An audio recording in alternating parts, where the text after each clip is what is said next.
Well, we just finished class in session with Mr. Grimes. I'm gonna take this hat off. And we are going right into 3 minutes early. I was late yesterday, but I hope the videos are well received. where I'm really focusing on this is history and politics. I am Dr. Darnell Bolton. I am a historian in the state of Texas. And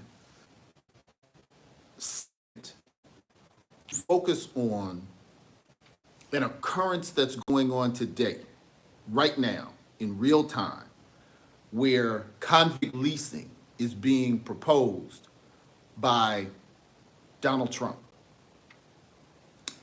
In my dissertation, I point out how, please like, share, and subscribe to the channel.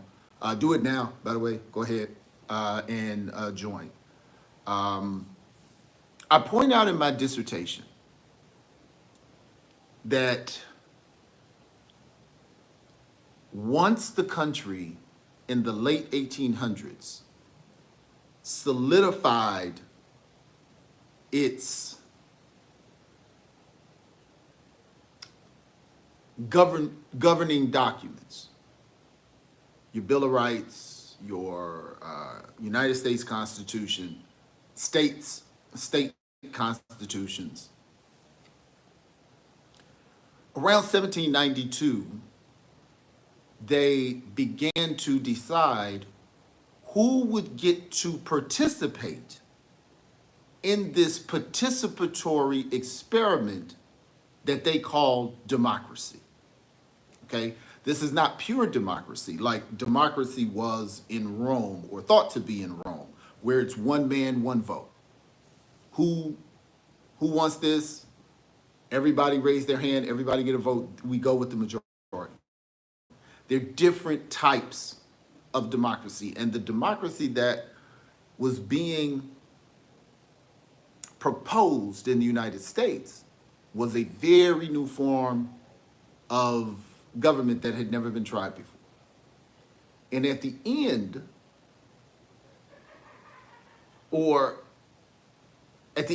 of the 18th century, where they had set these documents up, they would say, okay, now it's a participatory government. Who's going to get to participate? Well, we know women didn't get to participate. We know blacks didn't get to participate. We know Native Americans didn't get to participate. We know Mexicans didn't get to participate. But everybody had a different experience in how they didn't get to participate. Women remained as citizens, but were recognized as second-class citizens. They were citizens, but didn't have the same rights as men. But there were particular groups, Mexicans, blacks, and Native Americans, that were being removed from the late 1700s all the way through to the Civil War. I'm seeing this occur again. When they removed black people, they called it colonization, to send them to another country for them to live and become citizens.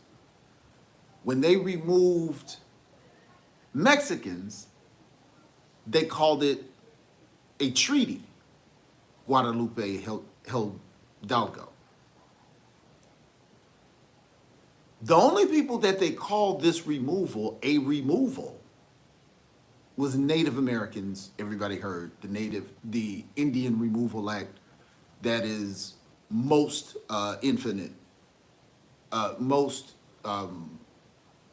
connected to President Andrew Jackson and the Trail of Tears. So there has been this effort many times to remove other people from this country to keep the wealth and resources for white Americans. Trump is now putting forth a proposition to the national or international media that he wants to ship prisoners out of the country. That is what Abraham Lincoln did with contraband of war, which were former slaves that were taken during the Civil War. He wanted to ship them out of the country. The Europeans bought Africans from Africa that were prisoners of war. And during Reconstruction, when the business owners tried to drop labor wages, they tried to make white people who wouldn't accept the low wages, they would arrest them for being drains on society and make them work.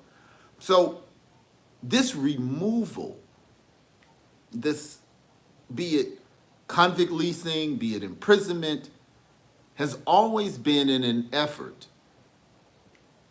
to control labor or reduce labor to give a particular group more access to it. Trump is now proposing to send prisoners to El Salvador. Now, the first conversation he had was violent animals, but now this conversation has US President Donald Trump now suggests evolved. that American criminals who are repeat offenders could be sent abroad for imprisonment. In what could be described as a modern-day penal colony, Trump said that the US could pay a small fee to foreign countries to imprison such individuals. Now it's moved from the most violent criminals to repeat offenders. Now, if we go back to the war on drugs, remember, they began to keep people in prison longer, and they created the three-strike rule, they created truth in sentencing, they created mandatory minimums. What we later found out was it was an effort to not keep turning over the workforce in the prisons and keep people there who knew how to do the jobs longer to make more money for these corporations that were leasing these prisoners that were in prisons. So first we start off with the conversation of the most violent people. Now, in real time, this conversation has elevated into repeat offenders, and now we're creating penal colonies somewhere else. Now, what we have to do, just like we found out, ALEC, the American Legislative Executive Committee, was behind the legislation of the war on drugs and mass incarceration. Who's behind this legislation? Who has invested in El Salvadorian prisons as to where we want to send our prisons there? Now, private prisons, because I'm going to play it for, just going to say that Trump is doing this to save money on private prisons. Speaking in Miami, Trump billed the idea as a cost-saving measure, and he said he is going to get the approval for such a plan in Washington, D.C. Trump said that by doing so, federal government would save a significant amount of money in maintaining U.S. jails as well as private prisons. The idea. Okay, number one, if I'm not if I don't have approval to do this as the president, who am I going to get this approval from in Washington? And why didn't I talk to them about it first before I told the world about it? Number two, the people in Washington have probably read the Constitution. And like we did in yesterday's live, we know that at least 5 constitutional amendments are being violated because everyone has equal protection under the law. And there is no amendment in a state or a federal document that removes citizenship during the time of incarceration. And I believe it's the 5th Amendment that states all, or maybe it's the 9th Amendment, I have to check, but all rights that are not reserved by the state or the federal government are reserved by the people. So it has not been articulated that if you go to jail, you lose your rights or your citizenship. Now we have extreme bail. We have cruel and unusual punishment. And for those who have already been adjudicated, that's double jeopardy. I'm already in jail. I've already been penalized. How are you going to now further penalize me by sending me somewhere else? And again, why are we reducing costs for private prisons? If I go into the business of prisons, that's my job to make sure my business keeps going. Why is the federal government worried about saving money? And where is this money going to go? There's been no conversation of that. There's been no conversation of the Constitution. But this conversation is already going out. Let's listen to some more. To imprison American convicts abroad was pitched as separate from efforts that are underway now to deport illegal immigrants. The idea of imprisonment. Just like I was saying at the beginning of the country, we're getting rid of, now we know disproportionately black people are arrested. We're removing black people. We have the immigrant situation, and our immigration policies primarily, disproportionately, focus only on the southern border, and the southern border only borders brown countries. We don't care about the white country above us. So now we have the Trump administration moving brown people by way of immigration. We have them removing black people by the way of convict leasing, and poor people. So what we have to understand historically, when the labor force is being manipulated, blacks are usually the first people hurt. Convict leasing started immediately after the Civil War in 1865. And 90% of the people who were leased out, even though black people were only 30% of the people incarcerated, they made up 90% of the people that were leased out. It usually goes like this historically. Black people are controlled by labor force, followed by Mexican people or people of Latin descent, then poor white people. So it may not be a white problem now, but historically, that's the order it's gone into. So this is not a racial problem. And our judicial system chooses who the victims are in our criminal system. We saw that with the current sitting president.